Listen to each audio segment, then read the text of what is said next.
5.5 to go in the second. 4th and inches. His own side of the field. They're throwing a pass. Broken up by Ronald Darby. Cowboys turn it over, and it turns into this.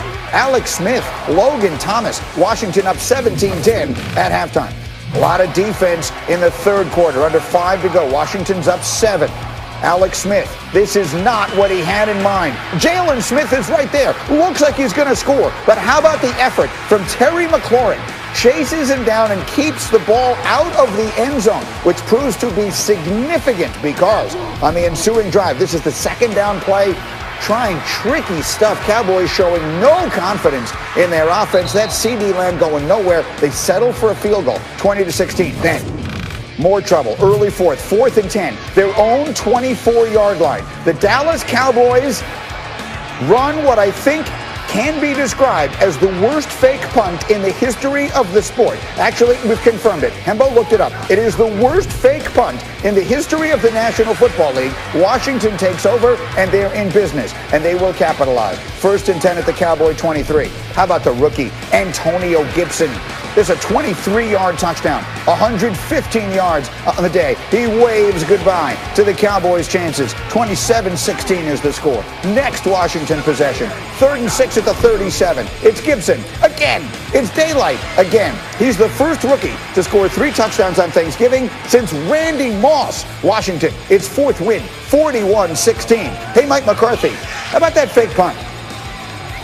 On the fake punt call, do you ever consider the negative part of it and say, okay, we're in this game, it's a 4-point game, let's just punt it and see if we can get a stop? Well, you won't get anywhere if you're thinking about negatives all the time. Obviously it was a solid play call. It's a good play design. Their gunner made a good play, came off of it. He put us in a high-low read. That's the nature of those plays. You can never convert them, obviously, if you don't call them and if you don't believe in them. So I clearly understood the situation when it was called. Mike, just to clear that up, you're saying you believe that's a solid play call and the risk doesn't even factor into it because that's negative thinking? I'm fine with my answer before. So that's how that went. And let's bring in the guys for the conversation here. So he described that as solid play call and solid play design.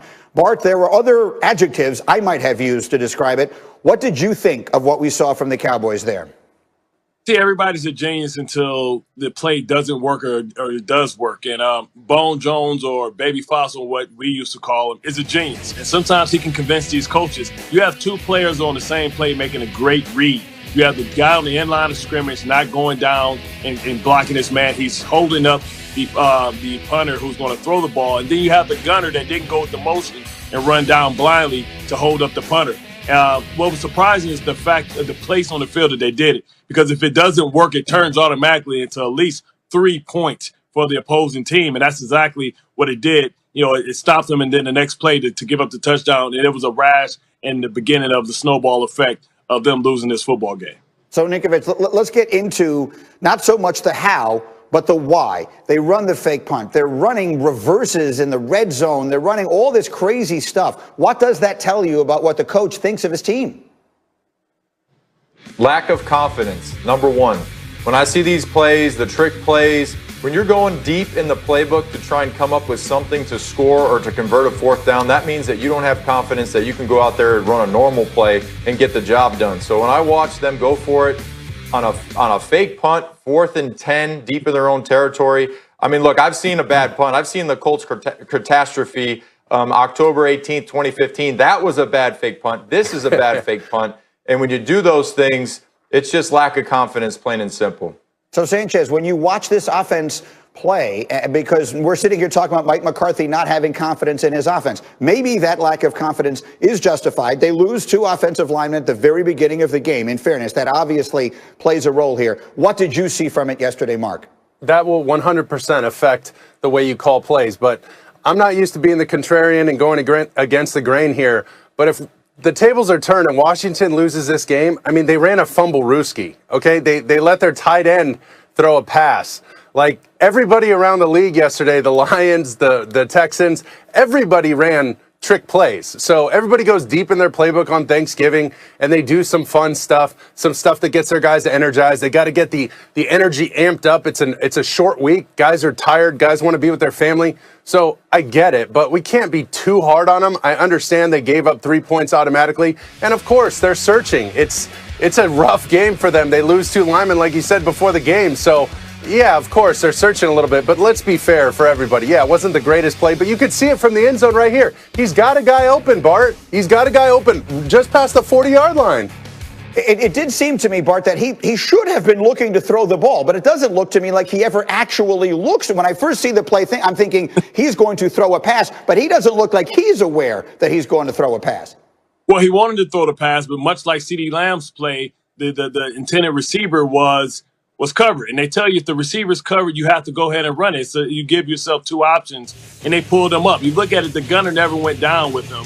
And listen, it was one of those things where you're a genius if it works and you're an idiot if it doesn't. So, you know, Bone Jones and McCarthy's going to be idiots for the day, but you don't stop yourself from making these plays because when they work, they're usually huge chunk plays. They were trying to spark this team. You think about a team that has no offensive lineman. You can't believe in Ezekiel Elliott because they can't get the push off the ball, so you get desperate. You know, Brian Billy, you say it all the time. You know, you kind of fool them with trickery sometimes, and sometimes it makes something out of you and me.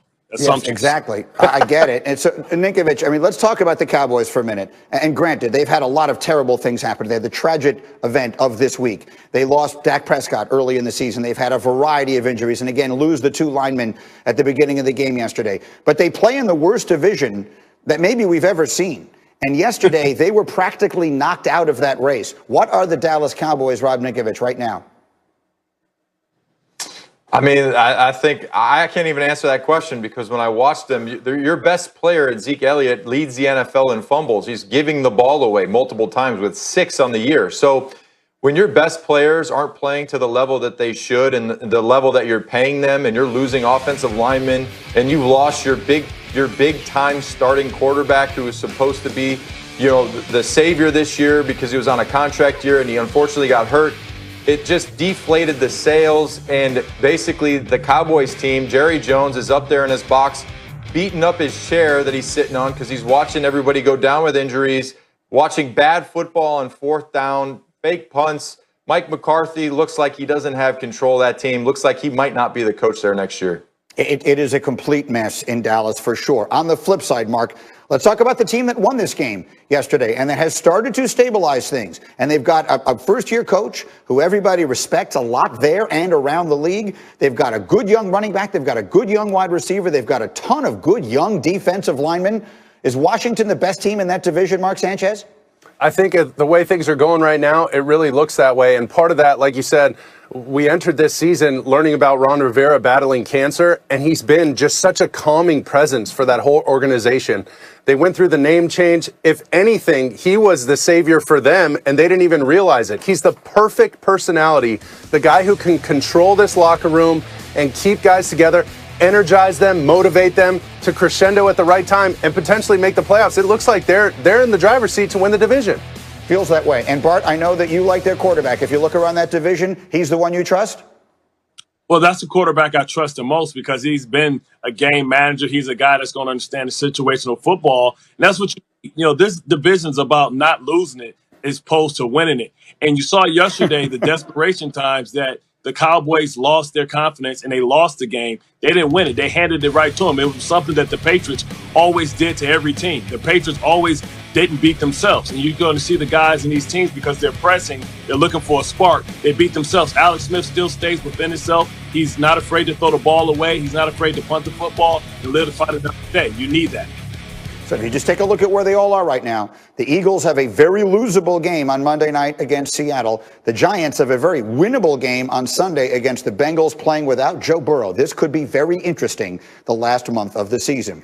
Meanwhile, the early game yesterday, Texans-Lions kicking off our Thanksgiving show. And less than 9 minutes into the game, to Mark Sanchez point, everybody trying a bunch of different flea flickers. Here's a double handoff, then back to Matthew Stafford, then Matthew Stafford to T.J. Hockenson. That's a 51-yard gain. Hockenson 5 catches, 89 yards on the day, and that would lead to this, the ageless one, Adrian Peterson. One of his 2 touchdowns on the day, and Detroit got on the board first. So they're feeling pretty good about themselves. Barry Sanders likes what he sees. He wouldn't like this. Next drive for the Lions, 1st and 10 with a 7-point lead. J.J. Watt gets a couple big mitts on it, and he is going to the house. 7th career touchdown for J.J. Watt, and from there it was all Texans. Deshaun Watson, his first Thanksgiving Day game, early in the second, down 1, down no more. Watson, Duke Johnson, touchdown, 20-14 in favor of Houston. Early 4th, it's 26-17 Houston, 1st and 15. Watson's favorite target is Will Fuller, the speedy one, up the left side, behind the defense and in for the score. 2-point conversion, it's 34-17, and Deshaun is feeling it. Little over 10 minutes left. 1st and 10, same score. And here we go again to Mark Sanchez point. Look how pretty this play is. The patience. Watson, wide open.